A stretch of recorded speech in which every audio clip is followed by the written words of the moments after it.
ओम श्री महालक्ष्मी नमः।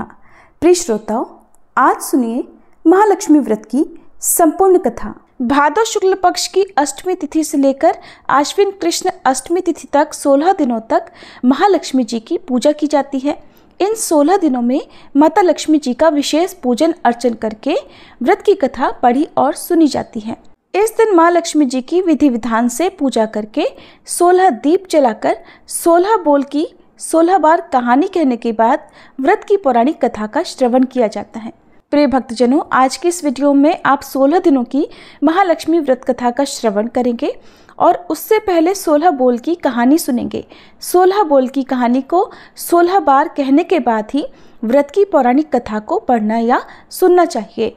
आइए भक्तजनों, अब हम सभी मिलकर माता लक्ष्मी जी का ध्यान करके कथा का शुभारंभ करते हैं। हे माँ लक्ष्मी, चारों दिशाओं में आपकी जय जयकार होती रहती है। आप ही जगत की पालनहार हैं और आप ही स्थूल रूप में इस जगत में समाई हुई हैं। हे माँ लक्ष्मी, आप हमें अपना आशीर्वाद प्रदान कीजिए। हम सभी आपके सभी रूपों को बारंबार प्रणाम करते हैं। हे माँ लक्ष्मी, विद्या लक्ष्मी, सौभाग्य प्रदान करने वाली माँ लक्ष्मी, हे माता अमृत स्वरूपा, हे सत्य लक्ष्मी, वैभव लक्ष्मी, हे योग लक्ष्मी, हम सभी आपको बारंबार प्रणाम करते हैं, आपको नमन करते हैं। 16 बोल की कथा। अमोती दमोती रानी, पोला पर ऊंचो सो पर पाटन, गांव जहाँ के राजा मगरसेन दमयंती रानी, कहे कहानी सुनो हो महालक्ष्मी देवी रानी, हमसे कहते तुमसे सुनते 16 बोल की कहानी। पौराणिक कथा के अनुसार महाभारत काल के समय की बात है। महर्षि द्वैपायन व्यास जी हस्तिनापुर में आए। उनका आगमन सुनकर समस्त राजकुल के कर्मचारी महाराज भीष्म सहित उनका सम्मान आदर करते हुए राजमहल में महाराज को सोने के सिंहासन पर विराजमान कर अर्घ्य पाद्य आचमन आदि से उनका पूजन किया। व्यास जी के विराजमान होने पर राजा रानी और माता कुंती ने हाथ जोड़कर प्रश्न किया कि हे मुनिवर, आप त्रिकालदर्शी हैं, आपको सभी की जानकारी है। आपसे हमारी प्रार्थना है कि कृपया स्त्रियों के लिए कोई ऐसा व्रत पूजन बताइए जिससे हमारे राज्य लक्ष्मी, सुख, पुत्र, परिवार सदा सुखी रहे।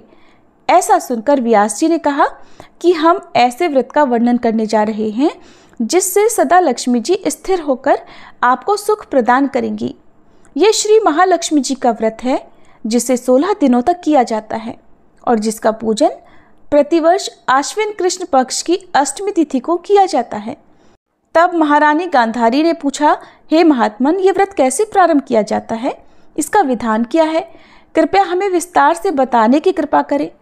तब व्यास जी कहने लगे कि भाद्रपद शुक्ल पक्ष की अष्टमी तिथि के दिन सुबह मन में व्रत का संकल्प करें। संकल्प लेकर किसी जलाशय में जाकर स्नान करके साफ स्वच्छ वस्त्र या नए वस्त्र धारण कर सकते हैं। दूर्वा से महालक्ष्मी जी को जल का तर्पण करके फिर प्रणाम करना चाहिए।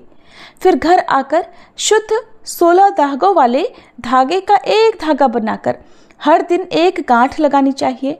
इस 16 दिन की 16 गांठ का एक धागा तैयार कर आश्विन माह के कृष्ण पक्ष की अष्टमी तिथि को व्रत रखकर मंडप बनाकर चंदोवा तानकर उसके नीचे माटी के हाथी पर महालक्ष्मी जी की मूर्ति स्थापित कर तरह तरह के पुष्पों से लक्ष्मी जी और हाथी का पूजन करें। तरह तरह के पकवान भी बना सकते हैं। लक्ष्मी जी और हाथी का पूजन नैवेद्य समर्पण करके करना चाहिए। श्रद्धा सहित महालक्ष्मी व्रत करने से आप लोगों की राज्य लक्ष्मी सदा स्थिर रहेगी। ऐसा विधान बताकर व्यास जी अपने आश्रम को चले गए। इसके बाद भाद्रपद शुक्ल पक्ष की अष्टमी तिथि से समस्त राजघराने की नारियां और नगर स्त्रियों ने माता लक्ष्मी जी का यह पावन व्रत आरंभ कर दिया। बहुत सी स्त्रियों ने गांधारी के साथ प्रतिष्ठा पाने के लिए उनका साथ देने का नियम लिया। कुछ नारियां माता कुंती के साथ भी इस व्रत को आरंभ करने लगी, किंतु माता कुंती और गांधारी जी के बीच में कुछ द्वेष भाव चलने लगा। ऐसा होते होते 15 दिन व्रत के समाप्त होकर 16वां दिन यानी आश्विन कृष्ण पक्ष की अष्टमी तिथि आ गई। उस दिन प्रातःकाल से ही नर नारियों ने उत्सव मनाना आरंभ कर दिया और समस्त नर नारी राजमहल में गांधारी जी के यहाँ उपस्थित होकर तरह तरह से महालक्ष्मी जी के मंडप और माटी के हाथी बनाने और सजाने की तैयारी करने लगे। गांधारी जी ने नगर की सभी स्त्रियों को बुलाने के लिए सेवक भेजा, परंतु माता कुंती को बुलावा नहीं भेजा, न ही कोई सूचना भेजी गई। उत्सव में बाजे गाजे की धुन बजने लगी, जिससे सारे हस्तिनापुर में खुशी की लहर दौड़ गई। माता कुंती ने इसे अपना अपमान समझा और बहुत दुखी होकर बैठ गई। व्रत की कोई तैयारी नहीं की। इतने में ही महाराज युधिष्ठिर, अर्जुन, भीमसेन, नकुल, सहदेव सहित 5 पांडव वहां उपस्थित हो गए और अपनी माता को दुखी और गंभीर देखकर अर्जुन ने उनसे प्रार्थना की कि माते, आप इतनी दुखी क्यों हो? क्या हम आपके दुख का कारण समझ सकते हैं और दुख दूर करने में भी सहायक हो सकते हैं? आप बताइए। तब माता कुंती ने कहा कि बेटा, कुल में रिश्तेदारों द्वारा किए गए अपमान से बढ़कर कोई दूसरा दुख नहीं है। आज नगर में महालक्ष्मी व्रत उत्सव में रानी गांधारी ने सारे नगर की औरतों को सम्मान से बुलाकर ईर्ष्यापूर्वक मेरा अपमान करके उत्सव में मुझे नहीं बुलाया है। तब अर्जुन ने कहा, माता, क्या वह पूजा का विधान सिर्फ दुर्योधन के महल में ही हो सकता है? आप अपने घर में नहीं कर सकती? तब माता कुंती ने कहा, बेटा, कर सकती हूँ, पर साज सामान इतनी जल्दी तैयार नहीं हो पाएगा, क्योंकि गांधारी के 100 पुत्रों ने माटी का विशाल हाथी तैयार किया है और पूजा करके सजाया है। ऐसा विधान तुमसे नहीं बन सकेगा। उनके उत्सव की तैयारी आज दिन भर से हो रही है। अब हमारे पास इतना समय नहीं है, ना ही इतनी सामग्री है। तब पार्थ ने माता से कहा कि माता, आप पूजा की तैयारी कर नगर में बुलावा भेजिए। मैं ऐसा हाथी पूजन में लेकर आऊंगा कि हस्तिनापुर वासियों ने कभी देखा नहीं होगा, ना ही कभी उसका पूजन किया होगा। मैं आज ही इंद्रलोक से इंद्र का हाथी ऐरावत, जो कि बहुत ही पूजनीय है, उसे बुलाकर लेकर आता हूँ। आप अपनी तैयारी कीजिए। इधर माता कुंती ने सारे नगर में पूजा का ढिंढोरा पिटवा दिया। अब पूजा की विशाल तैयारी होने लगी। तब अर्जुन ने सुरपति इंद्र को ऐरावत भेजने के लिए पत्र लिखा और एक दिव्य बाण में बांधकर धनुष पर रखकर देवलोक इंद्र की सभा में फेंका। उस पत्र को देवराज इंद्र ने पढ़ा और फिर अर्जुन को उत्तर लिखा कि हे पांडु कुमार, मैं ऐरावत को भेज तो दूंगा, परंतु वह इतनी जल्दी स्वर्ग से कैसे उतर सकता है? तुम ही इसका उत्तर शीघ्र लिखो। पत्र पाकर अर्जुन ने बाणों का रास्ता बनाकर हाथी के उतरने की बात लिखकर पत्र वापस कर दिया। अब इधर स्वर्गलोक में इंद्र ने सारथी को आज्ञा दी कि हाथी को पूर्ण रूप से सजाकर हस्तिनापुर में उतारने का प्रबंध किया जाए। महावत ने तरह तरह के साज सामान से ऐरावत हाथी को सजाया। देवलोक की अंबर झूल डाली गई। स्वर्ण की पालकी रत्न जड़ित कलशों से बांधी गई। माथे पर रत्न जड़ित जाली सजाई गई। पैरों में घुंघरू सोने की मणियां बांधी गई, जिनकी चकाचौंध पर मानव जाति की आंखें ठहर नहीं सकती थी।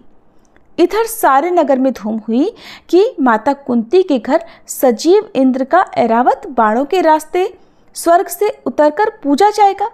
अब सारे नगर के नर नारी, बालक और वृद्धों की भीड़ ऐरावत को देखने के लिए माता कुंती के द्वार पर एकत्रित होने लगी।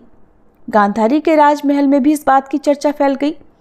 अब तो नगर की नारियां पूजा थाली लेकर वहां से भागने लगी। माता कुंती के महल में उपस्थित होकर देखने लगी कि देखते ही देखते सारा महल पूजा करने वाली नारियों से भर गया। सारे नगर वाले ऐरावत के दर्शनों के लिए गली, सड़क, महल, अटारी में एकत्रित हो गए। माता कुंती ने ऐरावत को खड़ा करने हेतु रंग बिरंगे चौक पुरवाकर नए रेशमी वस्त्र बिछा दिए। हस्तिनापुर वासी तरह तरह की स्वागत की तैयारी में फूल, माला, अबीर, केसर हाथों में लेकर खड़े हो गए। इधर देवराज इंद्र की आज्ञा पाकर ऐरावत हाथी स्वर्ग से बाणों के बने हुए रास्तों में धीरे धीरे आकाश मार्ग से उतरने लगा। उसके आभूषणों की आवाज नगर वासियों को आने लगी। ऐरावत के दर्शन के लिए नर नारियों ने जय जयकार के नारे लगाना आरंभ किया। ठीक सायंकाल ऐरावत माता कुंती के महल के चौक में उतर आया। समस्त नर नारियों ने पुष्पमाला, अबीर, केसर चढ़ाकर हाथी का स्वागत किया। उधर महारानी गांधारी के महल में नारियों की जो भीड़ माता लक्ष्मी जी के पूजन के लिए एकत्रित हुई थी, अब वहां पर पूजा करने के लिए कोई भी नर नारी नहीं बची। वे सारी नारियां अब इधर माता कुंती के महल में उपस्थित हो चुकी थी। महाराज धौम्य पुरोहित द्वारा ऐरावत पर महालक्ष्मी जी की मूर्ति स्थापित कर वेद मंत्रों द्वारा पूजा की गई। नगर वासियों ने लक्ष्मी पूजा का कार्य करके ऐरावत की पूजा की। फिर तरह तरह के मेवा पकवान ऐरावत को खिलाए गए। ऊपर से यमुना जी का जल पिलाया गया और फिर तरह तरह के पुष्पों से ऐरावत पर वर्षा की गई। पुरोहित जी द्वारा स्वस्ति वाचन कर व्रती नारियों द्वारा लक्ष्मी जी का पूजन विधि विधान से कराया। माता कुंती ने व्रत के डोरे के धागे में 16वीं गांठ लगाकर लक्ष्मी जी के सामने समर्पण किया। ब्राह्मणों को पकवान मेवा मिठाई देकर भोजन की व्यवस्था की गई। तब वस्त्र द्रव्य सोना और अन्य आभूषण देकर ब्राह्मणों को संतुष्ट किया गया। इसके पश्चात सभी नर नारियों ने महालक्ष्मी जी का दीपक जलाकर प्रेम से संपूर्ण पूजन कर आरती की। आरती करने के बाद माता रानी को लगाए गए भोग को प्रसाद रूप में ग्रहण किया। ये थी महालक्ष्मी व्रत की पहली पौराणिक कथा। प्रेम से बोलिए माता लक्ष्मी जी की जय। अब सुनिए दूसरी कथा। पौराणिक कथा के अनुसार प्राचीन काल में एक बार एक गांव में गरीब ब्राह्मण रहा करता था। वह भगवान विष्णु का परम भक्त था। एक दिन उसकी भक्ति से प्रसन्न होकर भगवान विष्णु ने उसे दर्शन दिए और मनचाहा वरदान मांगने को कहा। ब्राह्मण ने कहा कि उसके घर में हमेशा लक्ष्मी जी का वास बना रहे। इस इच्छा को जानने के बाद श्री विष्णु जी ने कहा कि उसे लक्ष्मी तो प्राप्त हो सकती है, लेकिन उसके लिए उसे थोड़ा प्रयत्न करना होगा। भगवान विष्णु ने उस ब्राह्मण से कहा कि मंदिर के सामने एक स्त्री रोज आती है और यहाँ आकर उपले पाथती है। तुम बस उन्हें अपने घर आने का निमंत्रण दे देना। वह स्त्री ही देवी माँ लक्ष्मी है। अगर वह स्त्री तुम्हारे घर आती है तो तुम्हारा घर धन धान्य से भर जाएगा। ऐसा कहकर भगवान श्री विष्णु अंतर्ध्यान हो गए। अगले दिन सुबह 4 बजे वह ब्राह्मण मंदिर के सामने हाथ जोड़कर बैठ गया और वह माता लक्ष्मी जी के आने की प्रतीक्षा करने लगा। जब धन की देवी माता लक्ष्मी उपले पाथने आई तो ब्राह्मण ने उन्हें अपने घर में आने का निवेदन किया। ब्राह्मण की इस बात को सुनकर लक्ष्मी जी समझ गई कि ये सब श्री विष्णु जी का ही किया धरा है। माता लक्ष्मी जी ने ब्राह्मण से कहा कि तुम 16 दिनों तक महालक्ष्मी व्रत को विधि पूर्वक करो। सुबह और शाम नियम पूर्वक कथा का श्रवण करो, तब मैं तुम्हारे घर आऊंगी। देवी के कहे अनुसार ब्राह्मण ने देवी का व्रत और पूजन किया और उत्तर दिशा की ओर मुंह करके लक्ष्मी जी को पुकारा। अपने वचन को पूरा करने के लिए धन की देवी लक्ष्मी जी प्रकट हुई और उन्होंने गरीब ब्राह्मण के हर कष्ट को दूर किया और उसके घर को सुख संपत्ति से भर दिया।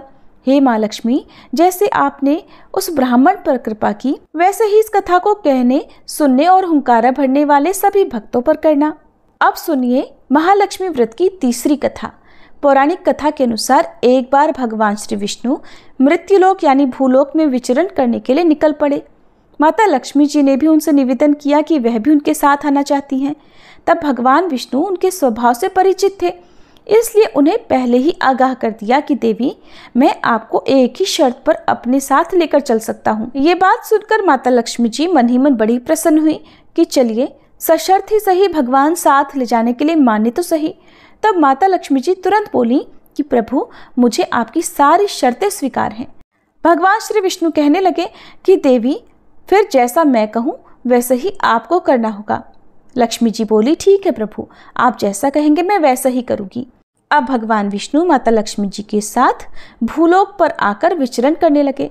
एक जगह रुककर श्री हरि ने माता लक्ष्मी से कहा कि देवी, मैं दक्षिण दिशा की तरफ जा रहा हूँ, आपको यहीं पर रुककर मेरा इंतजार करना होगा। ऐसा कहकर भगवान श्री विष्णु दक्षिण दिशा की तरफ बढ़ गए। अब माता लक्ष्मी जी को जिज्ञासा हुई कि दक्षिण दिशा में ऐसा क्या है जो प्रभु मुझे वहां लेकर नहीं जाना चाहते। माता लक्ष्मी जी का स्वभाव तो वैसे ही चंचल माना जाता है, उनसे एक जगह पर ज्यादा देर रुका नहीं जाता।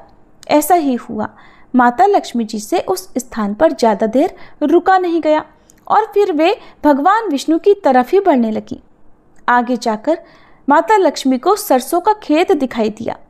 उसकी सुंदरता ने माता का मन मोह लिया और फिर वे सरसों के पीले पीले सुंदर फूलों को तोड़कर उनसे अपना श्रृंगार करने लगी। इसके बाद वे कुछ ही दूर आगे बढ़ी थी कि गन्ने के खेत उन्हें दिखाई दिए। उन्हें गन्ना चूसने की इच्छा हुई तो गन्ने तोड़कर उन्हें चूसने लगी। ये भगवान श्री विष्णु वापस आ गए। सरसों के फूलों से सजी माता लक्ष्मी जी को गन्ना चूसते हुए देखकर भगवान श्री विष्णु उन पर क्रोधित हो गए। भगवान ने कहा कि देवी, आपने शर्त का उल्लंघन किया है। मैंने आपको वहीं पर एक स्थान पर रुकने के लिए कहा था, लेकिन आप नहीं रुकी और यहाँ किसान के खेतों से बिना पूछे फूल और गन्ने तोड़कर आपने घोर अपराध किया है। इसकी सजा तो आपको अवश्य मिलेगी। तब भगवान विष्णु ने माता लक्ष्मी जी को 12 वर्षों तक किसान की सेवा करने का श्राप दे दिया और स्वयं लक्ष्मी जी को छोड़कर क्षीर सागर गमन कर गए। अब विवश होकर माता लक्ष्मी जी को उस किसान के घर पर रहना पड़ा। एक दिन माता लक्ष्मी ने किसान की पत्नी को देवी लक्ष्मी जी की प्रतिमा की पूजा करने के लिए कहा और कहा कि इससे तुम जो कुछ भी मांगोगी वो तुम्हें मिलेगा। किसान की पत्नी ने वैसा ही किया। कुछ ही दिनों में उनका घर धन धान्य से भर गया। हंसी खुशी समृद्धि में 12 साल का समय बीत गया। इधर माता लक्ष्मी जी को दिए गए श्राप का समय पूरा हुआ। जब भगवान विष्णु माता लक्ष्मी जी को वापस ले जाने के लिए आए तो किसान ने माता को न जाने देने का हठ किया। इस पर माता लक्ष्मी ने कहा कि कार्तिक कृष्ण पक्ष की 13 के दिन अगर वह विधि पूर्वक मेरी पूजा करेगा तो वह उसके घर से नहीं जाएंगी, लेकिन इस दौरान वह उन्हें दिखाई नहीं देंगी। इसलिए वह एक कलश की स्थापना करे और उसमें कुछ धन रखे, यानी धन ही लक्ष्मी का रूप होगा। इस प्रकार 13 के दिन किसान ने माता लक्ष्मी जी के बताए विधान अनुसार ही पूजा करके कलश की स्थापना की और तब किसान का घर धन धान्य से परिपूर्ण रहने लगा। तब से लेकर आज तक धनतेरस पर माता लक्ष्मी जी की पूजा करने की परंपरा भी चली आ रही है। 16 दिनों के महालक्ष्मी व्रत में 16 बोल की कहानी 16 बार कही जाती है और अक्षत या गेहूं छोड़े जाते हैं। आश्विन कृष्ण अष्टमी को 16 तरह के पकवान बनाए जाते हैं। सबसे पहले इस दिन प्रातःकाल स्नान से पहले हरी घास या धूप को अपने शरीर पर लगाकर फिर स्नानादि कार्यों से निवृत्त होकर व्रत का संकल्प लिया जाता है। व्रत का संकल्प लेते समय इस प्रकार कहा जाता है, हे देवी, मैं आपकी सेवा में तत्पर होकर आपके इस महाव्रत का पालन करूंगी। आपकी कृपा से यह व्रत बिना विघ्नों के परिपूर्ण हो, ऐसी कृपा करें। ऐसा कहकर अपने हाथ की कलाई में बना हुआ डोरा बांध लें जिसमें 16 गांठी लगी हुई हों। सबसे पहले लकड़ी की चौकी पर श्वेत रेशमी आसन बिछाएं। अगर आप प्रतिमा का प्रयोग कर रहे हों तो लाल वस्त्र से सजाएं। माँ लक्ष्मी जी को पंचामृत से स्नान कराया जाता है और फिर उनका 16 प्रकार से पूजन अर्थात षोडशोपचार पूजन किया जाता है। संभव हो तो एक कलश पर अखंड ज्योति स्थापित करें जिसे दीप कलश कहा जाता है। सुबह और शाम के समय पूजा आरती करें। मेवा, मिठाई, सफ़ेद दूध की बर्फी का नित्य भोग लगाएं। पूजन सामग्री में चंदन, ताल, पत्र, पुष्प, माला, अक्षत, दूर्वा, लाल सूत, सुपारी, नारियल और तरह तरह के भोग रखे जाते हैं। नए सूत 16-16 की संख्या में 16 बार रखा जाता है। लाल कलावे का टुकड़ा लेकर उसमें 16 गांठ लगाकर कलाई में बांधनी होती है। इस प्रकार पहले दिन सुबह पूजा के समय प्रत्येक घर के सदस्य इसे बांधें और पूजा के बाद इसे उतारकर लक्ष्मी जी के चरणों में रख दें और इसका प्रयोग पुनः अंतिम दिन संध्या पूजा के समय होगा। इसके बाद व्रत करने वाले उपवासक को ब्राह्मणों को भोजन कराना होता है और फिर दान दक्षिणा देकर संतुष्ट किया जाता है। और फिर इस प्रकार कहा जाता है कि क्षीर सागर से प्रकट हुई हे माँ लक्ष्मी, चंद्रमा की सहोदर श्री विष्णु वल्लभा महालक्ष्मी जी इस व्रत से संतुष्ट हों। इसके बाद 4 ब्राह्मण और 16 ब्राह्मणियों को भोजन कराना चाहिए। इस प्रकार यह व्रत पूर्ण होता है। इस प्रकार जो इस व्रत को करता है उसे अष्टलक्ष्मी की प्राप्ति होती है। उद्यापन की विधि इस प्रकार है। व्रत के अंतिम दिन उद्यापन के समय 2 सूप लें। किसी कारण से आपको सूप ना मिले तो आप स्टील की नई थाली ले सकते हैं। इसमें 16 श्रृंगार की सामग्री 16 की ही संख्या में और दूसरी थाली या सूप से उसे ढक दें। 16 दिए जलाएं, पूजा करें। थाली में रखे सुहाग के सामान को माँ लक्ष्मी जी को स्पर्श कराएं और फिर उसे दान करने का भी संकल्प लें। जब चंद्रमा निकल आए तो लोटे में जल लेकर तारों को अर्घ दें और उत्तर दिशा की तरफ मुंह करके पति पत्नी एक दूसरे का हाथ थामकर माँ लक्ष्मी जी को अपने घर आने का कि हे माँ लक्ष्मी मेरे घर आ जाओ, इस प्रकार 3 बार आग्रह करें, उनसे प्रार्थना करें। और फिर एक सुंदर थाली में माँ लक्ष्मी जी के लिए सात्विक भोग सजाएं जिसमें लहसुन प्याज ना हो, और घर के उन सभी सदस्यों को भी भोजन परोसें जो व्रती हैं। यदि संभव हो तो माता को चांदी की थाली में भोजन परोसें। ध्यान रखें, थाली ऐसे रखी होनी चाहिए कि माता का मुख उत्तर दिशा में हो और बाकी व्रती पूर्व या फिर पश्चिम दिशा की ओर मुंह करके भोजन करें। भोजन में पूड़ी, सब्जी, रायता और खीर होने चाहिए, अर्थात पक्का पकवान इस दिन बनाना चाहिए। भोजन के बाद माता की थाली ढक दें और सूप में रखा सामान भी रात भर ढका रहने दें। अगली सुबह उठकर इस भोजन को किसी गाय को खिला दें और दान की सामग्री को किसी ब्राह्मण को दान करें जो कि इस व्रत की अवधि में महालक्ष्मी जी का जाप कर रहा हो या फिर स्वयं भी इस व्रत को करता हो। अगर ऐसे कोई ब्राह्मण ना मिले तो फिर किसी अन्य ब्राह्मण को भी ये दान दे सकते हैं, या फिर आसपास किसी मंदिर में जहाँ पर माँ लक्ष्मी जी की प्रतिमा भी विराजित हो उस मंदिर में देना अति उत्तम होगा। इस दिन दान की 16 सामग्री इस प्रकार हो, जैसे 16 की संख्या में दान करने के लिए आप 16 चुनरी रख सकती हैं, 16 सिंदूर, सूखा सिंदूर रखना ज़्यादा सही रहता है, 16 लिपस्टिक, 16 लाल रिबन, 16 कंघी, 16 शीशे, 16 बिछिया, नाक की 16 कील या नथ, 16 फल, 16 मिठाई, 16 मेवे, 16 लौंग, 16 इलायची, 16 मीटर सफ़ेद कपड़ा या 16 रुमाल। और इस दिन मंत्र करते समय ओम ह्रीं श्रीं कमले कमलालये प्रसीद प्रसीद श्रीं ह्रीं श्रीं महालक्ष्मी नमः या फिर केवल ओम श्री महालक्ष्मी नमः इस मंत्र का जाप निरंतर करते रहें। इस प्रकार से 16 दिनों के महालक्ष्मी व्रत का पूजन और उद्यापन संपन्न होता है। ये थी आज की वीडियो। उम्मीद है आपको पसंद आई होगी।